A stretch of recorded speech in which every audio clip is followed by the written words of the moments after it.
Olá, muito boa noite. Como é que tu estás? Espero que te encontres bem, que estejas animado e bem-vindo a mais uma atitude emergente, desta vez com este título ou com esta sugestão. Não te rias. Não me rio do quê? Podes tu perguntar-me. Não te rias daquilo que não tem graça, daquilo que não tem piada. E eu quero falar-vos ou dar sequência ao assunto que eu tenho vindo a tratar aqui e gostaria de começar por ler um versículo que é provavelmente um dos versículos que os cristãos mais conhecem ou mais citam. João 3,16, que diz que Deus amou o mundo de tal maneira que deu o seu único Filho para que todo aquele que nele crê não morra, espiritualmente falando, mas tenha a vida eterna. Muitas pessoas de facto dizem que não acreditam no inferno, mas ainda assim parecem gostar de usar a palavra quando dá jeito. Por exemplo, a minha vida está um inferno, ou aquela pessoa faz a vida do outro no inferno. E parece ser assim uma espécie de referência a uma vida difícil, a circunstâncias difíceis. E apesar disso, eu acho que por usarem tanta vez esta palavra como forma de pontuarem uma frase, eu creio que no fundo talvez estejam a admitir que a possibilidade de existir um inferno. Agora, o facto é que, independentemente daquilo que eu acredito ou deixo de acreditar, isso não muda a realidade, não muda a verdade dos factos. Eu posso não acreditar que o homem foi à Lua, mas acredito ou não, isso não põe o homem na Lua nem tira o homem da Lua. Eu posso não acreditar que a luz viaja no vácuo, segundo a ciência diz, a uns 300 mil quilómetros por segundo. É uma coisa impressionante, 300 mil quilómetros por segundo, a velocidade da luz. Eu posso não acreditar nisso, mas se eu acredito ou não, isso não altera o facto de que a luz viaja a determinada velocidade no vácuo. Diz a ciência, diz a física, 300 mil quilómetros por hora. Eu posso não acreditar que a luz do Sol demora cerca de 8 minutos a chegar da superfície do Sol até à Terra. Eu posso não acreditar nisso, mas acredito ou não, isso não altera o facto de que ela demora determinado tempo a chegar desde o Sol até à Terra. Estamos a falar de 150 milhões de quilómetros percorridos em cerca de 8 minutos. Isto para te dizer o quê? Eu posso ter a minha opinião e posso acreditar com muita convicção num facto, mas a verdade é a verdade e acredito eu ou deixo de acreditar, a minha crença não muda a realidade dos factos, não muda a verdade. Então era sobre isto que eu gostava que nós refletíssemos um pouquinho nesta noite, nomeadamente acerca deste assunto, desta temática que é a eternidade e neste caso o inferno.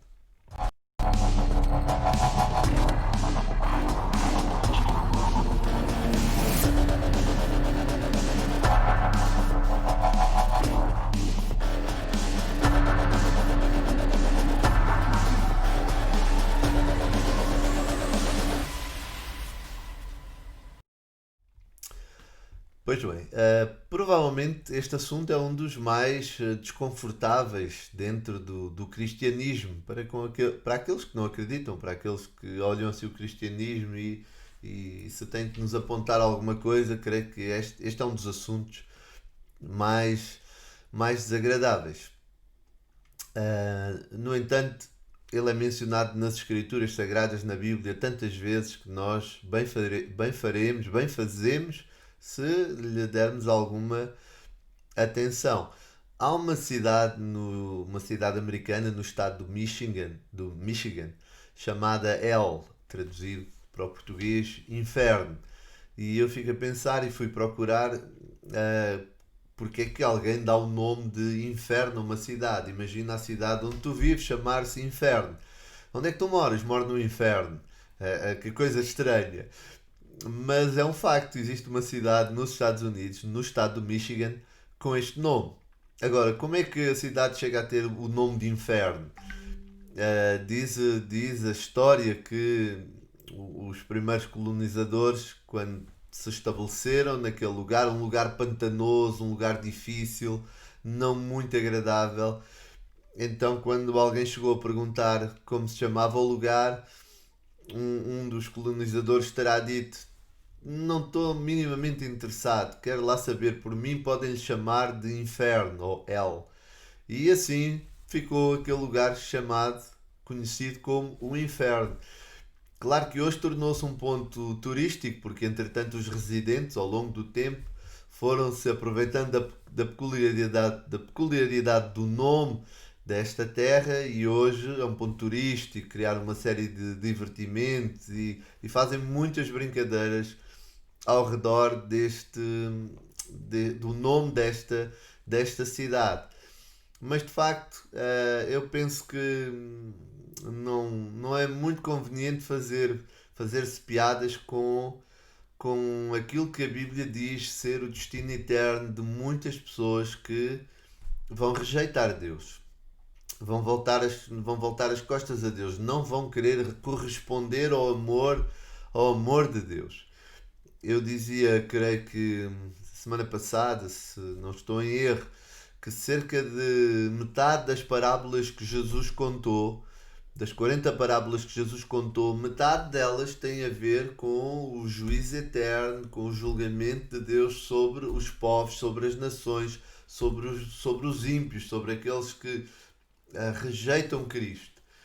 E sobre o inferno. E se o Senhor Jesus gastou tanto tempo e se ocupou cerca de metade das suas parábolas falando acerca deste assunto, eu creio que nós devemos parar e refletir um pouquinho sobre isso. E ao contrário daquilo que alguns que creem, mas não creem, podem dizer assim: se houver inferno é para os Hitlers desta vida, é para aquelas pessoas realmente más, terríveis. Mas infelizmente não é só para os grandes Hitlers desta vida. E eu sei que nos deixa algo desconfortáveis se alguém nos diz: olha, cuidado, podes ir lá parar. Ou a ideia de um familiar, de alguém que nós estimamos, a ideia de percebermos uma eternidade num lugar como esse não é realmente nada agradável. Só a ideia, só o facto de nós pensarmos que alguém que nós poderíamos lá ir parar, ou alguém que nós estimamos poderá lá ir parar. Há um comentarista bíblico chamado J.L. Packer que ele apontou. Ele diz o seguinte: um inferno sem fim não pode ser removido do Novo Testamento mais do que um céu sem fim. Ou seja, se eu digo eu creio no céu, mas não creio no inferno, qual o critério para querer numa coisa e não querer na outra? Eu creio no céu porque é um lugar agradável e eu creio que um dia vou lá parar. Mas não creio que exista um inferno, um lugar desagradável, um lugar de punição. Não, é impossível. Só que a mesma fonte que te informa do céu, e eu falei sobre o céu aqui há umas atitudes emergentes atrás, umas 3 ou 4 seguidas, a mesma fonte que fala do céu é a mesma fonte que fala do inferno. Então, por isso, o versículo que eu li logo do início, e eu não digo isto para assustar ninguém, e muitos dizem que essa história do inferno é uma das doutrinas mais perniciosas que o cristianismo tem. Mas se de facto o Hitler acreditasse no inferno, será que ele teria sido Hitler? Se Mao Tse Tung acreditasse no inferno, será que ele teria sido o ditador que foi? Se Stalin acreditasse no inferno, será que teria sido aquele homem terrível que foi? E outros mais. Então a crença no inferno seguramente vai produzir em nós um temor e um cuidado na forma como nós vivemos a vida e na forma como nos relacionamos com os outros à nossa volta. Então, crer no céu e não crer no inferno não faz sentido. O Senhor Jesus levou os nossos pecados lá na cruz do Calvário e Ele fez isso por nós por 2 razões. A primeira motivação é para que nós estejamos com Ele. Por consequência, nós não vamos parar no inferno.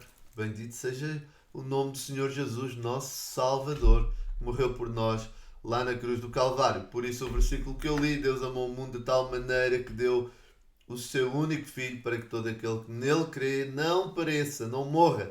Não morra como? Não morra espiritualmente. porque fisicamente todos nós vamos morrer, mas espiritualmente tenha a vida eterna. Então, quem não tem a vida eterna tem a morte eterna. Tens de pensar nisto. Está bom? E termino com este pensamento. E de facto, pensa comigo, se não houvesse morte eterna, havia necessidade de Jesus ter ido à cruz, de Jesus ter morrido na cruz do Calvário para perdoar os nossos pecados e nos substituir lá na cruz, porque quem deveria lá estar era eu e eras tu. Não faria sentido. Então, o Evangelho é esta a frase que eu quero deixar para terminar esta atitude emergente antes de orar por ti nesta noite. O Evangelho é uma declaração universal de que o inferno não é o desejo de Deus para ninguém. O Evangelho significa a boa nova. Qual a boa nova? Boa nova da salvação que só existe em Cristo Jesus. Por isso ele disse, enquanto andou cá na terra, eu sou o caminho, a verdade e a vida, ninguém vem ao Pai a não ser por mim. Não há outro caminho para ir a Deus a não ser Jesus Cristo. Então, meu amigo, fico por aqui. Partilha, tá bom, esta reflexão. Talvez alguns tenham dificuldade de ouvir isto e ouvem, quando perceberem qual é o assunto, se calhar não vão continuar a ouvir, mas não te preocupes. Enquanto cristão, temos a responsabilidade de falar a verdade, gostem ou não gostem, e se nós consideramos as pessoas que estão à nossa volta, nós não podemos esconder a verdade, mesmo que ela às vezes não seja assim. Tenha contornos que não são muito agradáveis, mas a verdade é a verdade, e contra a verdade não há nada. Pai Deus, no nome de Jesus, abençoa a vida de cada um dos meus amigos que aqui passam, e eu oro para que